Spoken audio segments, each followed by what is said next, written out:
You know that feeling, right?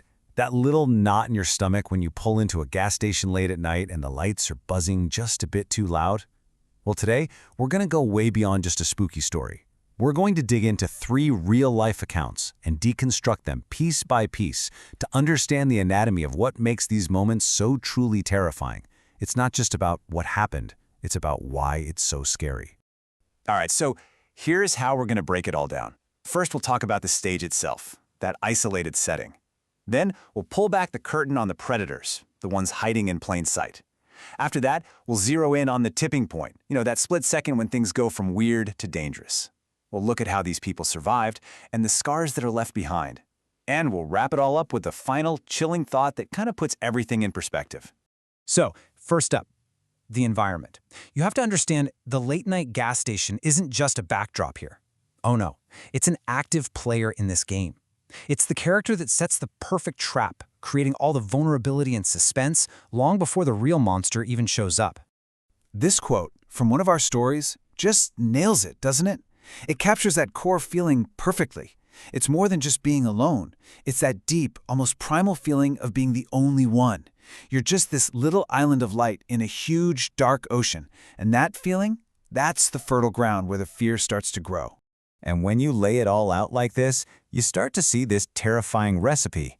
Notice the pattern here. It's always some isolated spot, Route 17, Route 40. It's always deep in the night. You've got those classic horror movie tropes that are actually real. Flickering lights, bars on the windows, all these little signs telling you something's off.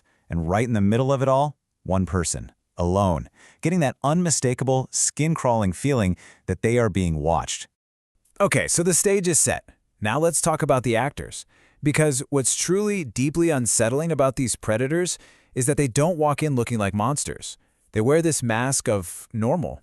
It's a disguise that lets them get right up close, way inside your personal space, before they finally show their hand.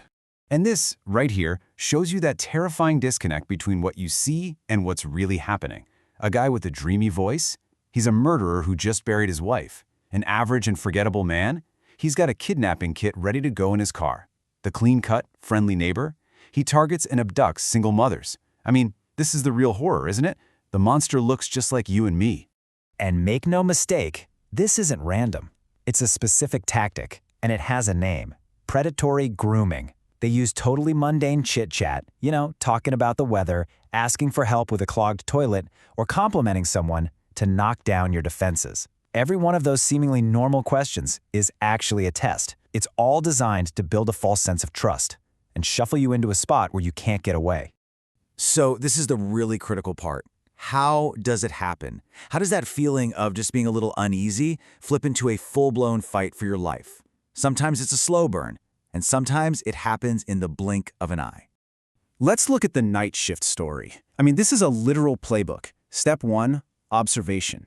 He's stalking her from across the road. Step 2, engagement. He comes in, makes small talk, and sees how she reacts. Step 3, isolation.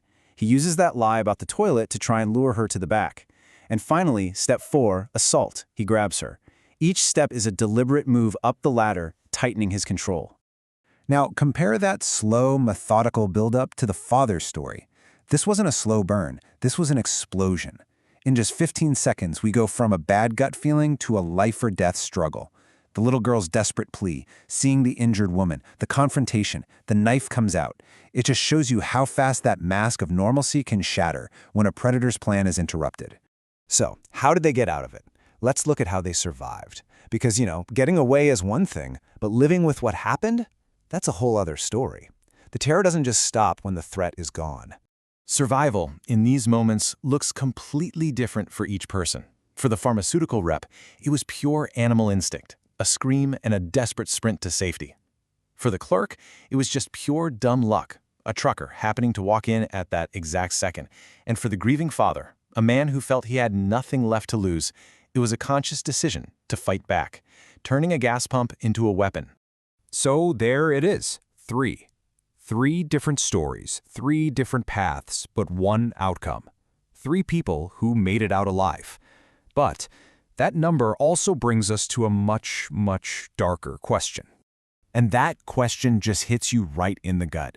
For every person who survives to tell their story, there's another one who doesn't. There's Emma Boone, the murderer's wife, left in the woods. And then there are the ghosts from that second story, the other young women who worked that same night shift and, well, just vanished. Yeah, because survival is never really the end of the story. The pharmaceutical rep, she can't stop at gas stations by herself after dark anymore. The father who saved 2 lives, he's finally getting grief counseling for the daughter he couldn't save. The psychological scars are real, and they fundamentally change you. The fear sticks around. So, to wrap this up, I want to leave you with one last detail from that night shift story. It's just a single sentence, but honestly, for me, it's maybe the most terrifying part of this whole thing. Because it's about all the horrors we don't get to hear about. Think about that line for a second, said by a former employee about the other girls who worked that same job. It's just haunting. It suggests that for every close call that we get to analyze like this, there are countless other stories out there that have no one left to tell them. And that, right there, is the true, chilling anatomy of this nightmare.